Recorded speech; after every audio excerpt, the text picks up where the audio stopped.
我重生后做的第一件事不是逃跑，不是囤粮，而是换上一身西装，走进了全城最大的赌场，准备把它赢下来。7天后，丧尸降临，别人拼了命往外跑，而我要把全城最坚固的那栋楼变成末世行宫。我叫叶枫，前世是个流落街头的职业赌徒，输光了所有家底，身上连回家的车票都买不起。丧尸爆发那天，我正好躲在皇冠国际赌场的洗手间里，被困了整整3天，最后还是被撞破玻璃门的丧尸拖了出去，分尸，意识模糊，前一道白光闪过，我竟重生了。重生回病毒爆发前整整7天，重生回来。口袋里只剩最后2万块，而我有一样别人永远没有的东西。前世在赌场混了10年，哪张牌会出？荷官换牌的习惯，哪台老虎机在什么时段爆奖，我比任何人都清楚。当天晚上，我走进皇冠国际，在百家乐桌前坐下，开始了这辈子最冷静的一场赌局。我不贪，每局只赢1点，让庄家以为我只是手气好，赢了就走，换桌再赢。就这样，从晚上8点赌到凌晨4点，我一共赢下了50亿现金。庄家脸色铁青，保安站成了一排，叫你们老板来，我想谈笔生意。老板来了，我说我要买下这栋楼，连地带楼竞价30亿，今天签合同，今天过户。老板盯着我看了整整1分钟，随后伸手成交。这座皇冠国际赌场大楼地上28层，地下3层，占地3万平方米，外墙是30厘米厚的强化混凝土加防弹玻璃幕墙，原配安保系统，媲美银行金库。地下1层是面积3000平方米的主金库，地下2层是备用金库和应急物资仓，地下3层是完整的独立机电系统。前世我在这栋楼里死掉，这辈子我要在这栋楼里活到最后。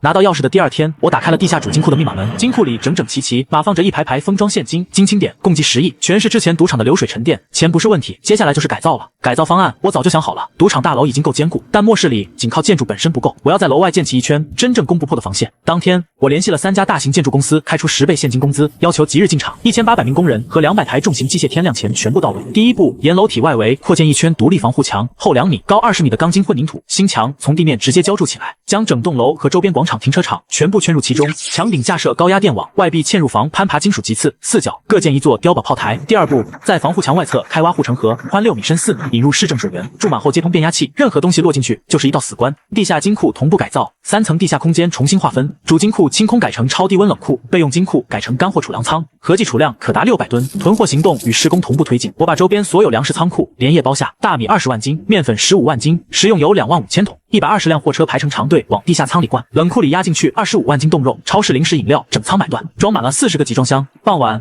我站在28层顶楼往下看，工地灯火通明，机器轰鸣，钢筋骨架1米1米从地面升起，心里只有2个字：够了。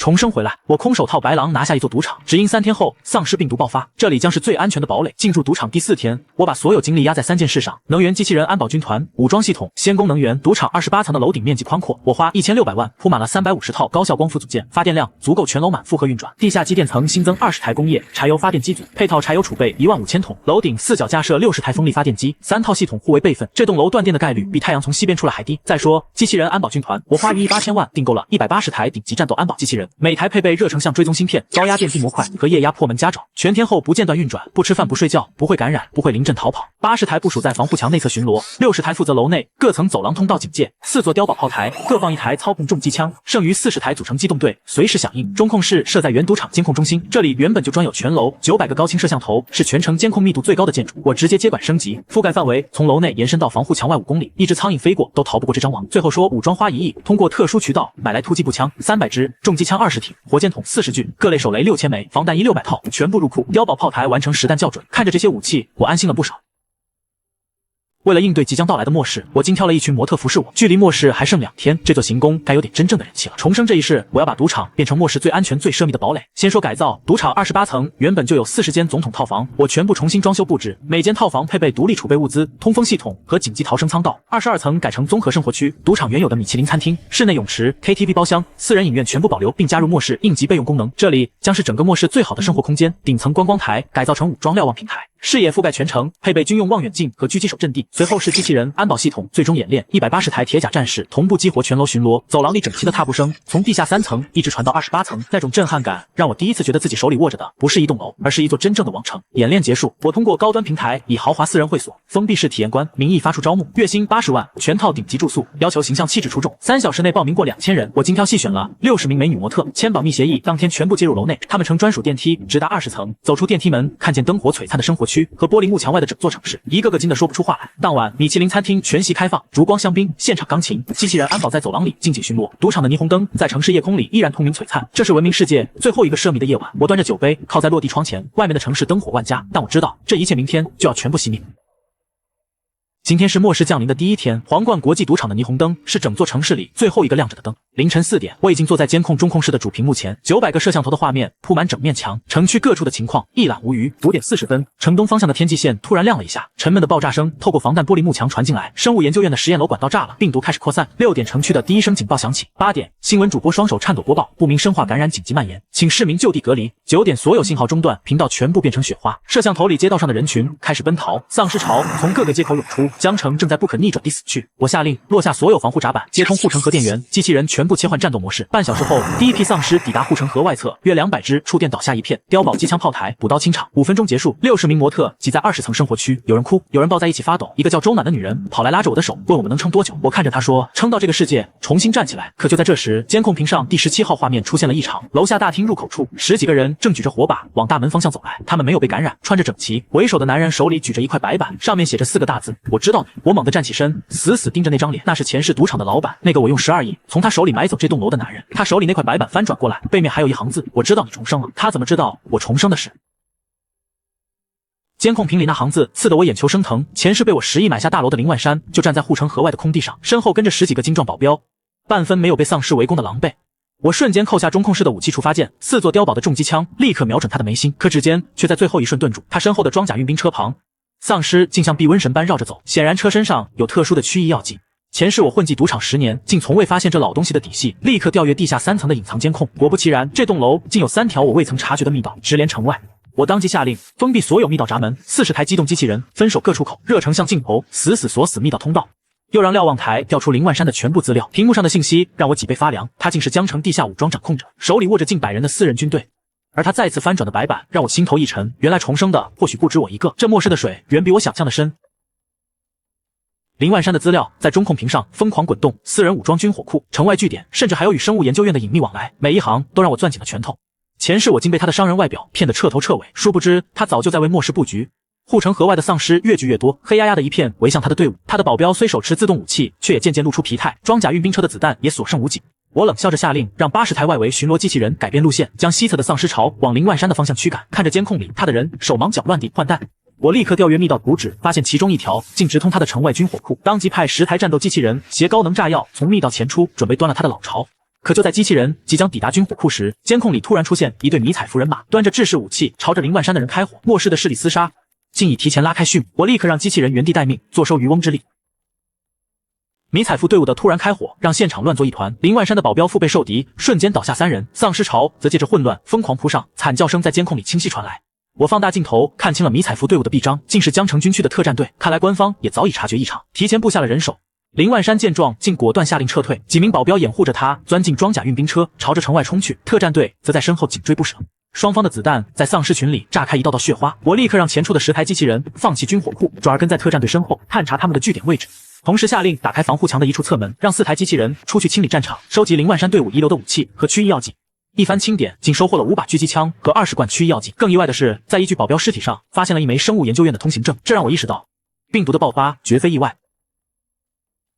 生物研究院的通行证在我指尖摩挲，烫金的纹路里藏着末世的秘密。我立刻让中控室破解通行证的芯片信息，屏幕上跳出的内容让我瞳孔骤缩。病毒竟是研究院的人工培育产物，原本用于军事强化，却因实验失控泄露。而林万山正是研究院的外部资助者，他的重生恐怕也与研究院的实验有关。就在这时，瞭望台传来警报，城东方向出现大批移动的红点，热成像显示那是上千只丧尸朝着我的行宫涌来。为首的几只丧尸速度远超普通个体，身形也更为壮硕，显然是第一批变异丧尸。我当即下令护城河高压电网调到最大功率，碉堡炮台切换穿甲弹，180台战斗机器人全部进入战斗模式，60名模特则被安排到20层的安全区，关闭所有通道。我站在中控室的落地窗前，看着城东方向的黑云压境，握紧了腰间的突击步枪。这是我重生后第一次面对大规模变异丧尸潮，也是对这座行宫的第一次真正考验。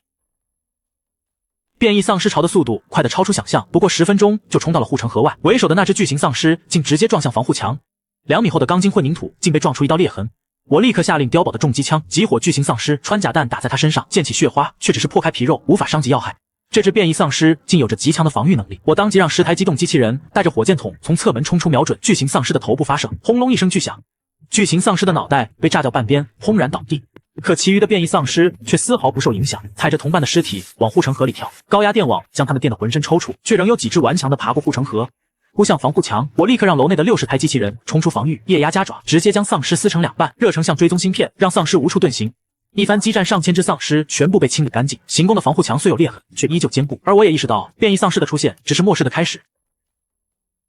清理完丧尸潮的战场，我立刻让工人对防护墙的裂痕进行修补，同时加派机器人在周边巡逻，防止还有漏网的变异丧尸。就在这时，中控室的密道监控传来警报，其中一条密道的入口竟被人从外面炸开。热成像显示，有10几个黑影正沿着密道往里闯。我一眼认出，那是林万山的残余手下，想来是他被特战队追杀，走投无路，竟想闯进行宫夺我的地盘。我冷笑着下令，关闭密道内的所有照明，激活密道里的机关、地刺、电网、毒气弹接连触发。密道里传来阵阵惨叫，随后让10台机器人进入密道清场，不到5分钟，所有黑影全部被解决。可就在机器人传回的画面里，我发现了一枚特制的追踪器。显然林万山是想通过手下找到我的位置，伺机反扑。我当即让中控室破解追踪器的信号源，发现竟来自城外的一处山谷，那正是他的最后据点。我决定主动出击，永绝后患。追踪器的信号源锁定在城外的黑风谷，我立刻调阅卫星地图，发现山谷四周环山，易守难攻。林万山的残余势力应该就藏在谷内的废弃工厂里。我挑选了30台最精锐的战斗机器人，配备火箭筒、重机枪和高能炸药，组成突击小队，从密道前出城外，朝着黑风谷进发。同时让瞭望台时刻监控突击小队的位置，随时提供支援。突击小队一路避开丧尸群，不到1小时就抵达黑风谷外。热成像显示，谷内有50多个活人，还有2辆装甲车和数门迫击炮，火力不容小觑。我让突击小队分成3路，从山谷的3个入口悄悄潜入，利用山谷的地形进行隐蔽。待全部就位后，我一声令下，火箭筒率先朝着工厂的大门发射，轰隆一声，大门被炸出一个大洞。工厂内的枪声立刻响起，林万山的手下疯狂还击，可机器人的热成像追踪让他们的射击毫无准头。短短20分钟，谷内的抵抗就被彻底肃清。黑风谷的废弃工厂里遍地都是林万山手下的尸体，30台机器人毫发无损。我站在监控屏前，看着突击小队传回的画面，却发现始终没有找到林万山的踪迹。我立刻让机器人仔细搜查工厂的每一个角落，最终在工厂的地下密室里发现了一个通往山外的隧道，隧道口还有新鲜的车轮印，显然林万山早已从这里逃走。密室里堆满了军火和物资，还有大量的生物研究院实验资料。我让机器人将所有物资和资料运回行宫，一番清点，竟收获了200支突击步枪、10门迫击炮和500万发子弹，还有数不清的药品和食品。而那些实验资料则让我发现了一个惊天秘密：研究院不仅培育了丧尸病毒，还在研究人体强化药剂。成功的实验体将拥有远超常人的力量和速度，且不会被病毒感染。我立刻让机器人将资料带回中控室，开始研究药剂的配方。这或许将成为我在末世里的一大底牌。人体强化药剂的配方在中控屏上展开，复杂的化学公式和生物数据让我看得眼花缭乱。好在资料里有详细的实验步骤和原料清单。我立刻盘点行宫的物资，发现大部分原料都有储备，唯独缺少一种名为名花的稀有植物。这种植物只生长在江城的西郊深山里，而那里现在已是丧尸的重灾区。我当即挑选了20台战斗机器人，组成探险小队，配备最先进的武器和驱疫药剂，朝着西郊深山进发。同时让瞭望台时刻监控深山的情况，发现异常立刻让小队撤退。探险小队一路披荆斩棘，清理了无数只普通丧尸和变异丧尸，终于在深山的一处悬崖下发现了名花。成片的名花开得妖艳，却也吸引了大量的变异兽。那是一种体型巨大的变异狼，速度极快，牙齿锋利，一口就能将机器人的装甲咬出裂痕。探险小队立刻与变异狼展开激战，我则在中控室里实时指挥，调整战术。变异狼的数量足有30多只，将探险小队团团围住。他们的速度极快，绕着机器人不断撕咬，几台机器人的装甲已经被咬破，内部线路暴露在外。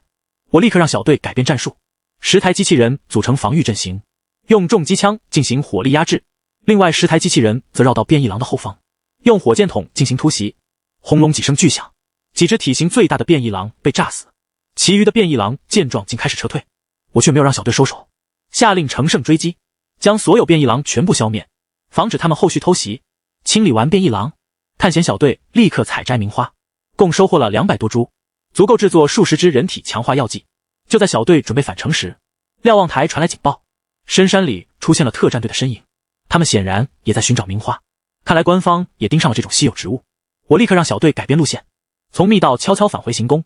避免与特战队发生冲突。探险小队带着名花顺利返回行宫，我立刻将自己关在地下3层的实验室里，按照资料里的配方开始制作人体强化药剂。实验室里配备了最先进的化学仪器，都是我之前花重金购置的，为的就是应对末世里的各种突发情况。经过10个小时的反复实验和调配，第一支人体强化药剂终于制作完成。淡蓝色的液体在注射器里微微晃动，散发着奇异的光芒。我没有立刻给自己注射，而是挑选了一只捕捉到的变异老鼠进行实验。将药剂注射进变异老鼠体内后，它的体型瞬间增大了1倍，力量也变得极强，竟能咬破钢化玻璃，且没有出现任何狂暴的迹象。这说明药剂的制作成功了。我当即给自己注射了一支强化药剂，一股热流瞬间从手臂传遍全身，骨骼发出咔咔的声响，力量和速度都得到了质的飞跃，一拳就能将钢筋混凝土打穿。视觉和听觉也变得异常敏锐，就连热成像都能直接用肉眼感知，这让我的实力得到了前所未有的提升。注射完强化药剂的身体还在持续进化，各项体能指标都突破了人类的极限。我在地下3层的训练室里反复测试，确定自己能轻松应对数只变异丧尸的围攻。就在这时，中控室传来紧急警报，行宫的外围监控显示，有一架直升机正朝着行宫的方向飞来，机身上有军区的标志，正是江城特战队的直升机。直升机的飞行高度很低，显然是发现了行宫的位置。我立刻下令激活楼顶的防空导弹系统，瞄准直升机，同时让所有机器人进入戒备状态，关闭行宫的所有灯光，做好隐蔽。直升机在行宫的上空盘旋了几圈，似乎在探查情况。我紧握着拳头，只要他敢发起攻击，我就立刻发射导弹将其击落。可直升机并没有进攻，只是扔下了一个通讯器，然后就朝着城东的方向飞去。我让机器人将通讯器捡回中控室，打开后里面传来一个冰冷的声音，竟是军区的指挥官想要与我谈判合作。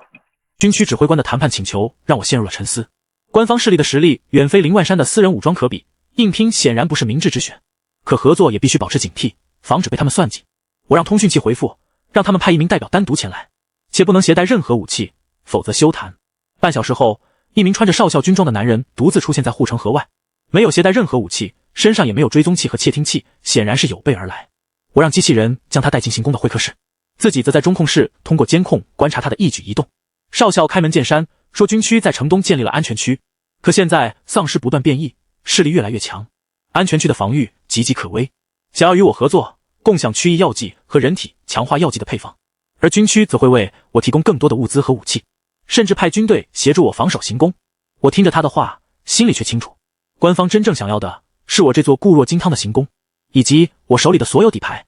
少校的合作条件看似诱人，实则藏着满满的算计。共享配方意味着我将失去最大的底牌，而军区的支援不过是镜花水月，一旦我失去利用价值，必然会被他们一脚踢开。我冷笑着通过监控的麦克风告诉他，合作可以，但配方绝不可能共享。我可以为军区提供部分区域药剂和强化药剂，而军区则需要为我提供制作药剂的稀有原料，且不得干涉我的任何行动，更不能靠近行宫半步。少校显然没想到我会如此强硬，脸色瞬间变得难看，与我讨价还价起来，想要让我做出让步。我直接切断了通讯，让机器人将他送出行宫，同时下令激活所有防御系统，防止军区恼羞成怒发起攻击。果不其然，少校离开后，城东方向的热成像显示，大量的军队正在朝着行宫的方向移动，显然是想强行夺取我的地盘。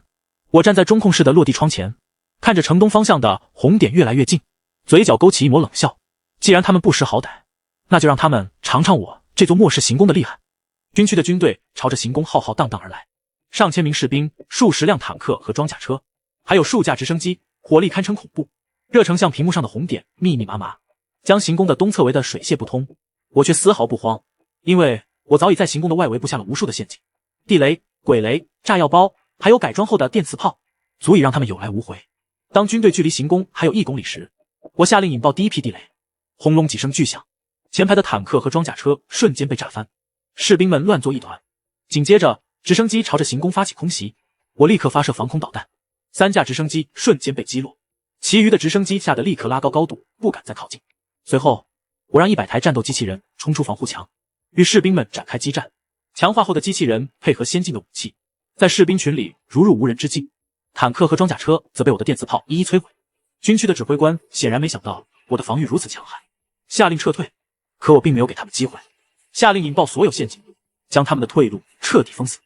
军区军队的撤退之路被彻底封死，陷阱的连环爆炸让他们损失惨重，坦克和装甲车几乎全军覆没，士兵们死伤无数，剩下的人则被丧尸潮团团围住，陷入了绝境。我站在监控屏前，看着这一幕，没有半分怜悯。在这末世里，弱肉强食就是唯一的法则。他们想抢我的地盘，就要付出相应的代价。就在这时，中控室的密道监控传来警报，林万山竟带着几个人从另一条隐秘的隧道闯了进来，他的身上也注射了某种药剂，实力大增。几台守在密道的机器人竟被他一拳一个打爆。我立刻意识到，他也得到了人体强化药剂的配方，甚至制作出了更强的版本。我当即拿起腰间的突击步枪，亲自前往密道出口迎战。注射了强化药剂的我，实力早已今非昔比，正好与他好好算一算这笔账。密道里的灯光昏暗，林万山的身影在前方一闪而过，我立刻追了上去，一场巅峰对决就此展开。密道里的激战一触即发，林万山的速度极快，带着一股劲风朝我扑来，他的拳头裹着强悍的力量，砸在地面上竟让水泥的裂开一道道缝隙。我侧身躲开他的攻击，反手一拳打在他的胸口，他被我打得连连后退，撞在密道的墙壁上，墙壁瞬间凹陷下去。显然他的强化药剂并不完美，虽提升了力量，却失去了速度的灵活性，而我的药剂经过改良，力量和速度达到了完美平衡。林万山恼羞成怒，从腰间拔出一把军用匕首，朝着我的喉咙刺来。我伸手抓住他的手腕，微微用力，只听咔嚓一声，他的手腕被我捏断，匕首掉落在地。我一脚将他踹倒在地，用枪指着他的脑袋，质问他到底是怎么重生的，还有多少人知道重生的秘密。林万山躺在地上，嘴角流着血，却依旧桀骜不驯，冷笑着告诉我，重生的人不止他和我，还有一个更强大的存在，正在暗处盯着我，而我的行宫迟早会成为别人的囊中之物。林万山的话像一根刺扎进我的心里，那个更强大的重生者究竟是谁？我再次逼问，可他却紧闭嘴巴，宁死不肯多说一个字。我知道从他嘴里问不出更多信息，当即扣动扳机，结束了他的性命。这个前世今生都与我作对的人，终于彻底消失在我的世界里。我让机器人将林万山的尸体拖出去处理掉，同时对密道进行全面搜查，防止还有其他的残余势力。就在这时，中控室传来警报，行宫的内部监控显示，60名模特里竟有5个人在偷偷破坏楼内的安防系统，他们的身上竟藏着特战队的通讯器，显然是军区安插的卧底。我瞬间怒火中烧，没想到自己好心收留他们，竟养虎为患。我立刻下令关闭20层的所有通道，激活楼层内的机关，将5名卧底困在里面，然后让机器人前去清场。不到10分钟，5名卧底就被全部解决，剩下的模特则吓得瑟瑟发抖，再也不敢有任何疑心。清理完卧底，我对行宫的所有人员进行了全面排查，确保没有其他的奸细，同时将60名模特重新安排到不同的楼层，让他们负责行宫的日常打理，各司其职，不得随意走动。经过这几次的战斗，行宫的武器和物资有了一定的消耗，我立刻让机器人外出收集物资，前往江城的各大超市、商场和军火库，尽可能多地搜集粮食、药品、武器和燃料。同时，我开始对战斗机器人进行升级，利用从林万山那里缴获的技术和物资，为机器人加装更厚的装甲和更先进的武器，还为他们安装了自主学习系统，让他们能根据战斗情况不断调整战术，提升战斗力。另外，我还在行宫的周围建立了多个警戒点，布置了高清摄像头和红外报警器，只要有任何动静，中控室都能第一时间察觉。做好这一切，我知道那个隐藏在暗处的强大重生者很快就会现身，而我必须做好万全的准备，迎接一场更激烈的战斗。机器人的升级工作顺利完成，180台战斗机器人全部焕然一新，装甲更厚，火力更强，自主学习系统也让他们的战斗能力提升了数倍。就在我测试升级后的机器人时，中控室的卫星监控传来警报，江城的南郊出现了一座巨大的堡垒，堡垒的防御比我的行宫还要坚固，热成像显示里面有上千名活人，还有大量的武器和机器人，显然是那个隐藏的重生者的地盘。我放大镜头看清了堡垒的标志，竟是江城最大的科技公司天启科技，而堡垒的主人竟是天启科技的董事长秦天。前世我对他略有耳闻，他是江城的商业巨头，身家千亿，没想到他也是重生者，且比我和林万山的布局更早，实力也更强。秦天似乎也发现了我的行宫，堡垒的监控正朝着我的方向扫描。我立刻下令关闭行宫的所有信号，做好隐蔽，同时让机器人加强外围的防御。一场2大末世堡垒的较量即将拉开序幕。秦天的天启堡垒就在南郊，与我的行宫隔成相望，双方的监控都在互相试探，却都没有率先发起攻击，显然都在忌惮对方的实力。我调阅秦天的所有资料，发现他不仅是商业巨头，还是顶尖的科学家。天启科技在人工智能、机器人和生物工程领域都有着顶尖的技术，这也就意味着他的堡垒里必然有更先进的武器和机器人。我知道坐以待毙迟早会被他吞并，必须主动出击，先下手为强。我挑选了50台升级后的精锐战斗机器人，配备最新研发的激光武器和高能炸药，组成突袭小队，趁着夜色从密道前出，朝着天启堡垒进发。同时让瞭望台时刻监控突袭小队的位置，利用卫星地图为小队规划最佳路线，避开丧尸群和天启堡垒的外围警戒。突袭小队一路隐蔽前进，终于在凌晨时分抵达天启堡垒的外围，准备发起突袭。凌晨的天启堡垒一片寂静，外围的警戒机器人正按照固定路线巡逻。热成像显示，堡垒的防御力量主要集中在正门和城墙，侧门的防御相对薄弱。我让突袭小队分成2路，一路从侧门进行佯攻，吸引警戒机器人的注意力，另一路则利用激光武器悄悄切割城墙，打开一个缺口。佯攻的小队立刻发起攻击，激光武器朝着警戒机器人扫射，瞬间打爆了几台。堡垒内的警报立刻响起，大量的机器人朝着侧门赶来。而另一路小队则趁机切割城墙，不到10分钟就打开了一个2米宽的缺口。50台机器人全部从缺口潜入堡垒，朝着内部的中控室进发。可就在小队即将抵达中控室时，堡垒内突然启动了防御系统，无数的激光网和机关从4面8方袭来，10几台机器人瞬间被摧毁。我立刻意识到这是晴天设下的陷阱，他早就发现了我的突袭小队。突袭小队陷入了晴天的陷阱，激光网和机关让机器人损失惨重，50台机器人瞬间只剩下20多台，且被天启堡垒的机器人团团围住，陷入了绝境。我看着监控屏里的画面，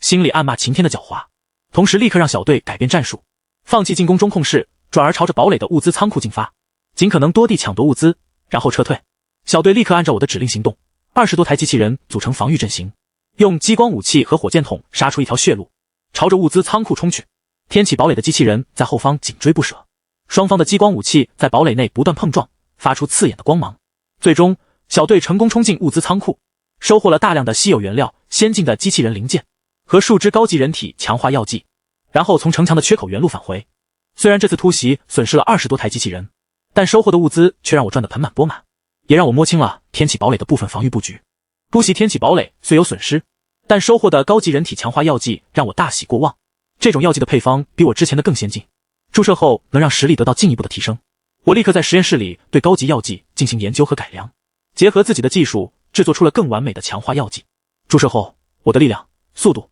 防御和感知都再次突破极限，甚至能短暂的飞行，实力达到了前所未有的高度。同时，我利用从天启堡垒缴获的机器人零件，对剩下的机器人进行了2次升级，还新制作了50台更先进的激光战斗机器人，让行宫的机器人军团达到了210台，战斗力大幅提升。另外，我还在行宫的地下3层建立了一个新的实验室，专门研究丧尸病毒和变异生物，想要找到彻底消灭丧尸的方法。做好这一切，我知道晴天绝不会善罢甘休，必然会发起反扑，而我也早已做好了准备，等待着他的到来。晴天的反扑来得比我想象的更快。突袭后的第2天，天启堡垒就派出了200台先进的激光机器人，朝着我的行宫浩浩荡荡而来。每台机器人都配备了最新的武器，实力远超普通的战斗机器人。热成像显示，机器人队伍的后方还有数台巨型工程机器人，体型高达10米，配备了重型激光炮和工程锤，显然是想一举攻破我的行宫。我立刻下令激活行宫的所有防御系统，护城河高压电网调到最大功率，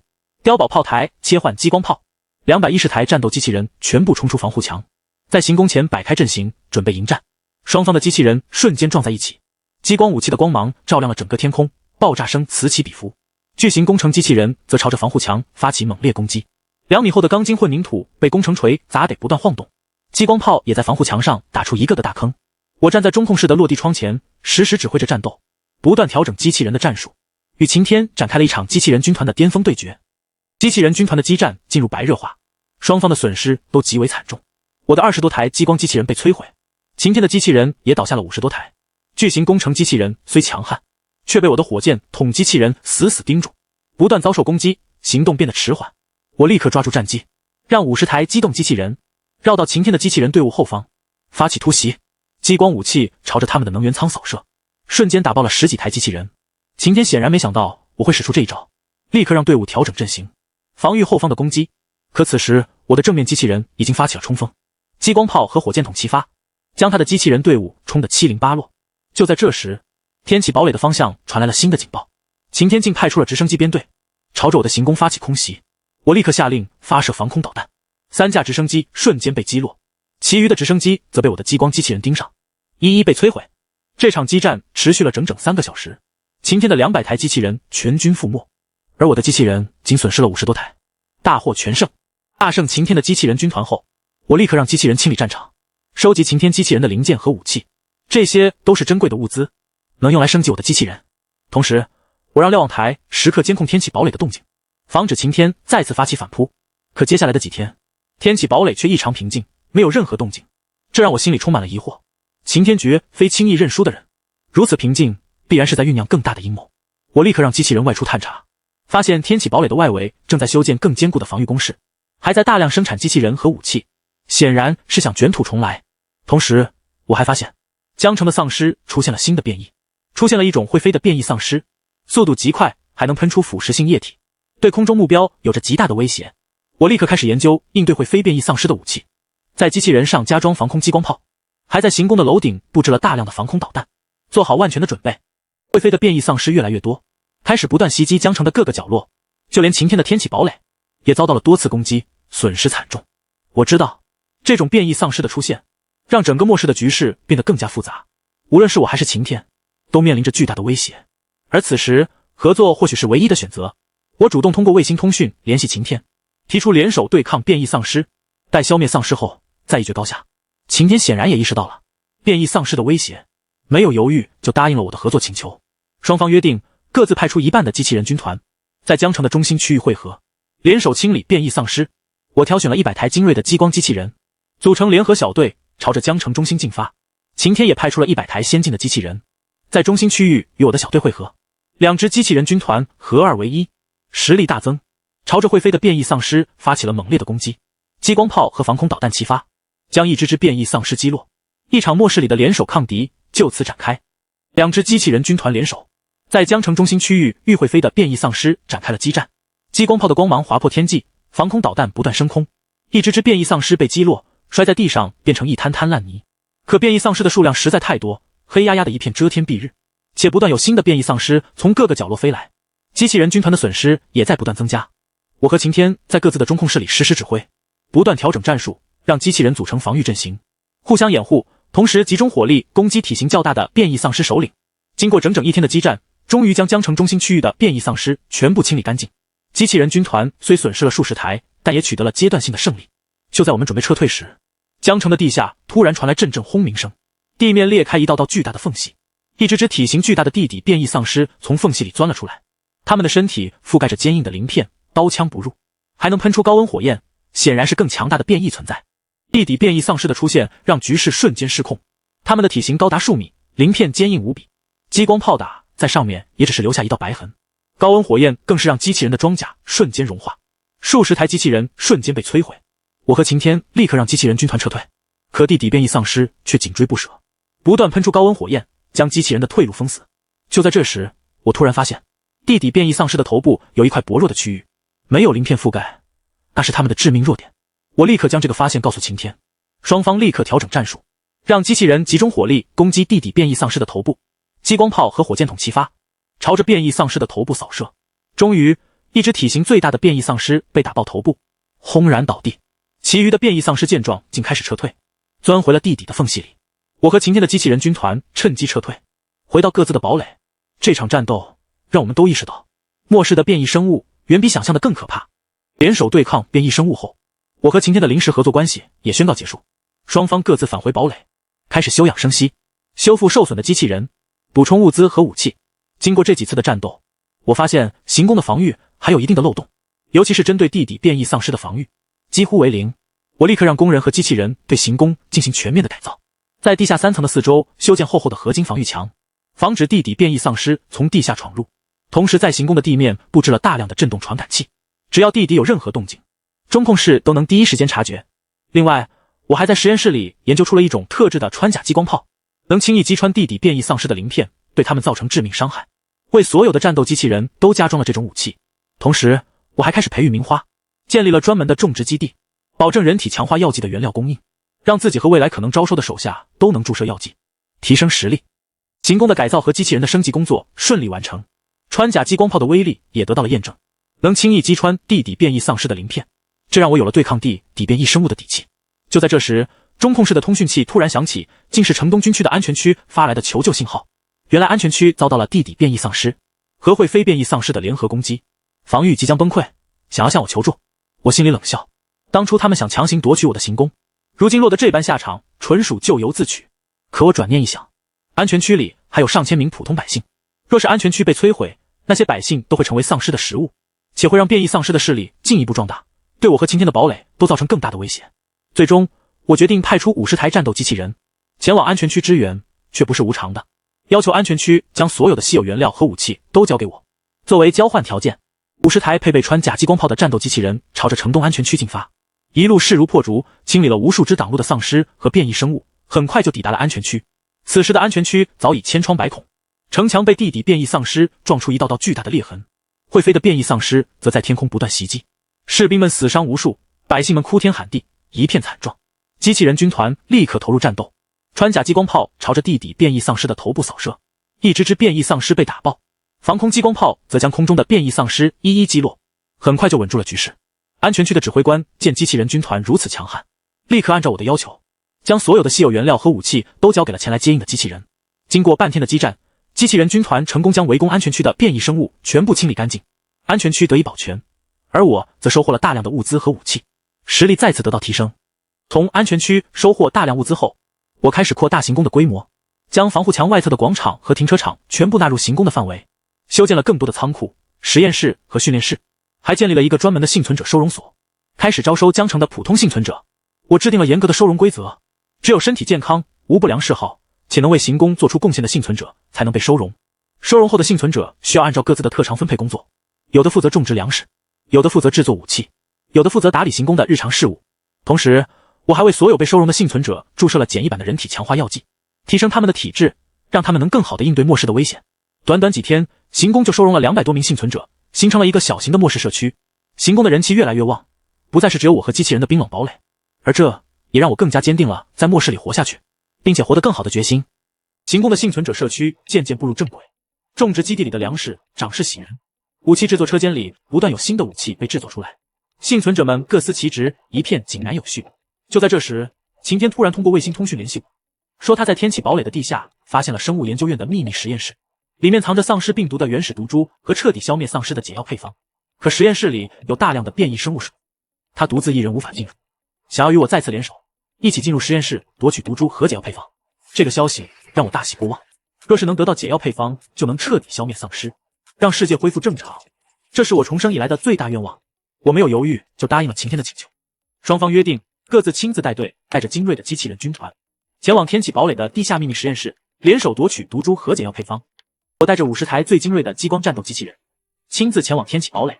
晴天早已在堡垒门口等候，他也带来了50台先进的机器人，还有几名注射了高级强化药剂的手下。双方会合后，立刻朝着天启堡垒的地下秘密实验室进发。实验室的入口在堡垒的地下5层，门口有大量的变异生物守护，有体型巨大的变异蜘蛛，还有速度极快的变异蜥蜴，实力强悍。我和晴天率先发起攻击，注射了完美版强化药剂的我们，实力远超普通的变异生物，一拳一个打爆变异蜘蛛的脑袋，一脚将变异蜥蜴踢飞。机器人军团则在后方提供火力支援，激光炮齐发，将一只只变异生物消灭。经过半个小时的激战，终于清理完门口的变异生物，打开了实验室的大门。可里面的景象却让我们都倒吸一口凉气。秘密实验室的大门打开，里面的景象让我和晴天瞬间愣住。实验室里布满了玻璃培养舱，里面泡着各种各样的实验体，有半人半丧尸的变异体，还有融合了动物基因的强化体，每一个都散发着恐怖的气息。实验室的深处还有数台巨型的培养舱，里面泡着体型巨大的终极变异体，显然是生物研究院的最终实验成果。他们还在沉睡，若是被唤醒，后果不堪设想。我们小心翼翼地穿过培养舱区域，朝着实验室的核心区域进发，想要找到病毒毒株和解药配方。可就在这时，实验室的警报突然响起，所有的培养舱都开始注入营养液，里面的实验体正在被唤醒。半人半丧尸的变异体撞破培养舱，朝着我们扑来，融合动物基因的强化体也发出阵阵嘶吼，将我们团团围住。我和晴天立刻背靠背站在一起，机器人军团则组成防御阵型。一场与实验室实验体的激战就此展开。实验室的实验体被全部唤醒，半人半丧尸的变异体数量众多，悍不畏死。融合动物基因的强化体则实力强悍，速度和力量都远超普通的变异生物，将我和晴天以及机器人军团团团围住。我和晴天各自施展实力，注射了高级强化药剂的我，在实验体群里如入无人之境。我的拳头能轻易打爆变异体的脑袋，晴天则操控着激光武器，将一只只强化体击落。机器人军团则在后方提供火力支援，穿甲激光炮不断发射，清理着周围的实验体。可实验室深处的巨型培养舱里终极变异体正在缓缓苏醒，它们的体型高达10米，身体覆盖着坚硬的合金鳞片，还能操控各种能量，显然是更恐怖的存在。我立刻让晴天带着机器人军团继续清理普通实验体，自己则朝着巨型培养舱冲去，想要在终极变异体完全苏醒前将它们摧毁。我朝着巨型培养舱飞速冲去，终极变异体正在缓缓睁开眼睛，一股恐怖的气息从培养舱里散发出来，让整个实验室都在微微晃动。我立刻拿出腰间的火箭筒，朝着培养舱发射，轰隆一声巨响，培养舱的玻璃被炸开一道裂痕，可终极变异体却毫发无损，瞬间撞破培养舱，朝着我扑来。它的速度极快，带着一股劲风，一巴掌朝着我拍来。我立刻侧身躲开，巴掌拍在地面上，竟让实验室的地面裂开一道巨大的缝隙。我立刻施展强化后的实力，朝着终极变异体的头部冲去，一拳打在他的眉心。可他的合金鳞片坚硬无比，我的拳头竟被震得发麻。终极变异体怒吼一声，操控着雷电朝着我劈来。我立刻用手臂挡住，手臂的装甲被雷电劈得冒烟，却也勉强挡住了攻击。就在这时，晴天带着机器人军团赶来，激光炮和火箭筒齐发，朝着终极变异体的身体扫射，为我争取了喘息的机会。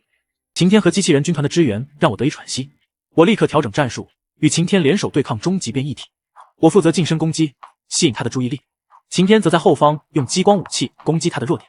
经过仔细观察，我发现终极变异体的后颈处有一块没有合金鳞片覆盖的区域，那是它的能源核心，也是致命弱点。我立刻将这个发现告诉晴天，然后朝着终极变异体的正面发起猛攻，不断用拳头和腿法攻击他的身体，吸引他的注意力。晴天则趁机绕到终极变异体的后方，操控着最大功率的激光炮，朝着他的后颈能源核心发射。一道刺眼的激光瞬间击中能源核心，终极变异体发出一声凄厉的嘶吼，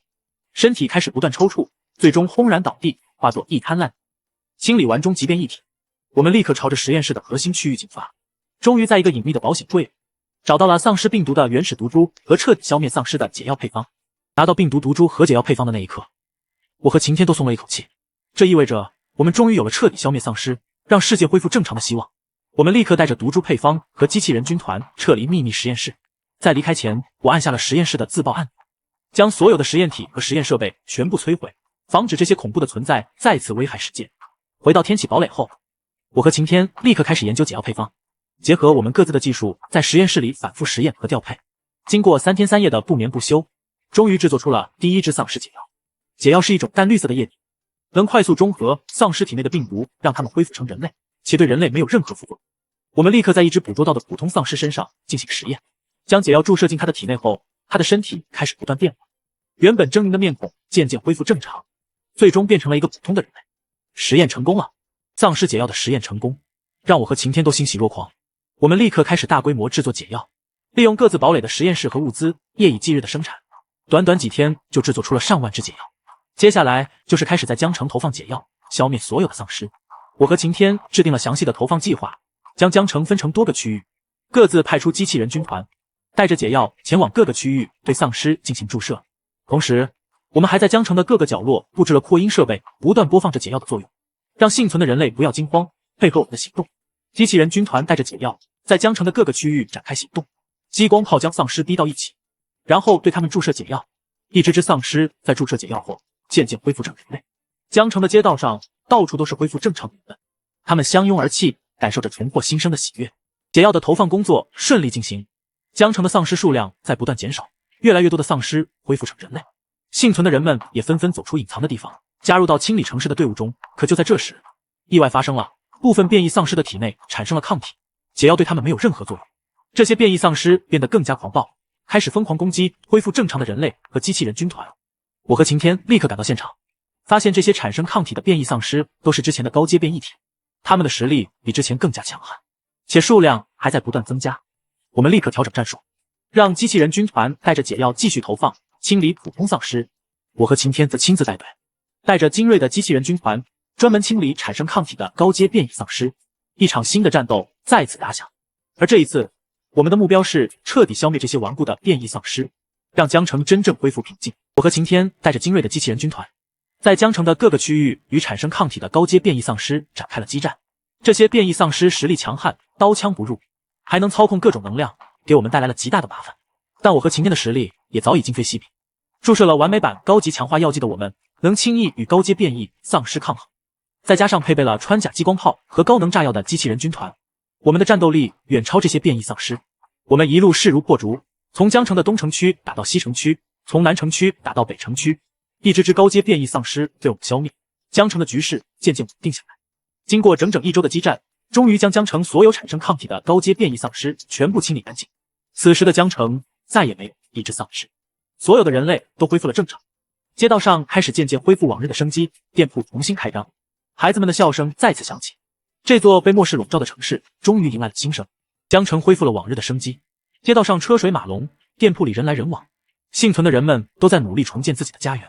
而我和晴天则成为了江城的救世主，被人们所敬仰。我将行宫的部分区域改造成了市民中心，为人们提供各种帮助和服务，还建立了新的警局和医院，维护江城的秩序和人们的健康。晴天则利用天启科技的技术，开始修复江城的基础设施，水电、通讯、交通都在慢慢恢复正常。我站在行宫28层的落地窗前，看着窗外繁华的江城，心中感慨万千。众生前，我是一个流落街头的职业，输光了所有家底，最终惨死在丧尸口中。重生后，我赢下赌场，建立末世行宫，历经无数次战斗，终于彻底消灭了丧尸，让世界恢复了正常。这一路走来，有惊险，有坎坷，有厮杀，但我始终没有放弃，最终活了下来，还成为了江城的守护者。而我知道，这并不是结束，末世的痕迹还在，世界还有很多地方需要重建。我将带着人们继续努力，让这个世界变得更加美好。而这座赢下的超级赌场，也将成为我永远的末世行宫，守护着这座城市，守护着这里的人们。